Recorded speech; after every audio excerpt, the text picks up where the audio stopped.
प्यारे बच्चों, मेरी किताब चैनल पर आप सभी का बहुत बहुत स्वागत है। आज हम अपना नया लेसन स्टार्ट कर रहे हैं, कर चले हम फिदा। इसके लेखक हैं कैफी आजमी जी। इस कविता में 26 पंक्तियां हैं।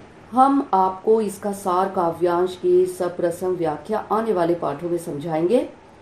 आज हम आपको कवि परिचय और कविता का संक्षिप्त में सार बताते हैं, जिससे आपको इस लेसन को समझने में आसानी रहे। ठीक है, तो शुरू करते हैं। सबसे पहले कवि परिचय। कैफी आजमी साहब का नाम अतहर हुसैन रिजवी था। इनका जन्म 19 जनवरी 1919 को उत्तर प्रदेश के आजमगढ़ जिले के मजमा गांव में हुआ। अदब की दुनिया में आगे चलकर वे कैफी आजमी के नाम से मशहूर हुए। कैफी आजमी की गणना प्रगतिशील उर्दू कवियों की पहली पंक्ति में की जाती है। कैफी की कविताओं में एक ओर सामाजिक और राजनीतिक जागरूकता का समावेश है, तो दूसरी ओर हृदय की कोमलता भी है। अपनी युवावस्था में मुशायरों में वाहवाही पाने वाले कैफी आजमी ने फिल्मों के लिए सैकड़ों बेहतरीन गीत भी लिखे हैं। वह 10 मई 2002 को इस दुनिया से रुखसत हुए। रचनाओं की बात करें तो कैफी आजमी के 5 कविता संग्रह झंकार, आखिरी शब, आवारा सजदे, सरमाया और फिल्मी गीतों का संग्रह मेरी आवाज सुनो प्रकाशित हुए। अपने रचना कर्म के लिए कैफी को साहित्य अकादमी पुरस्कार सहित कई पुरस्कारों से भी नवाजा जा चुका है। कैफी कलाकारों के परिवार से हैं। इनके तीनों बड़े भाई भी शायर थे। पत्नी शौकत आजमी, बेटी शबाना आजमी मशहूर अभिनेत्रियां हैं। कर चले हम फिदा कविता का संक्षिप्त परिचय आपको बताते हैं। गीत कर चले हम फिदा प्रस्तुत गीत जो युद्ध की पृष्ठभूमि पर बनी फिल्म हकीकत के लिए लिखा गया था, ऐसे ही सैनिकों के हृदय की आवाज बयान करता है, जिन्हें अपने किए धरे पर नाज है। इसी के साथ इन्हें अपने देशवासियों से कुछ अपेक्षाएं भी हैं, चूंकि जिनसे उन्हें वे अपेक्षाएं हैं वे देशवासी और कोई नहीं, हम और आप ही हैं।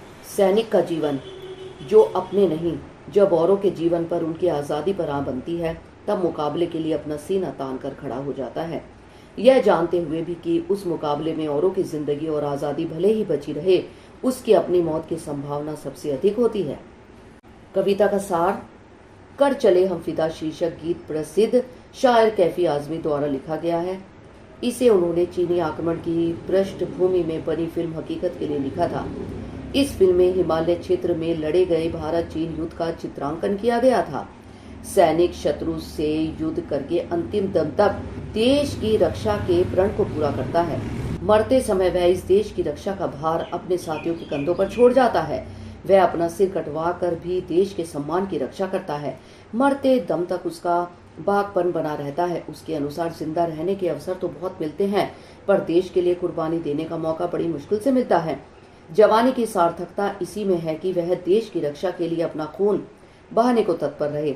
हमारी यह धरती ही सैनिकों के लिए दुल्हन की तरह है। सैनिक मरने से पूर्व यह भी कहते हैं कि यह कुर्बानी का सिलसिला निरंतर चलते रहना चाहिए। बलिदानियों के काफिले निरंतर आगे चलते चले जाने चाहिए। जीत का जश्न निकट ही है, पर उसके लिए कुर्बानी देने को तैयार रहना होगा। इसके लिए सिर पर कफन बांधना होता है। आज जरूरत इस बात की है कि हम अपना खून बहाकर देश की सीमा की लकीर को मजबूत बना दें। इसके लिए हमें शत्रु को तोड़ना ही होगा। हमारे देश की धरती अत्यंत पावन है। हमें राम लक्ष्मण दोनों की भूमिका का निर्वाह करते हुए इसकी रक्षा करनी है।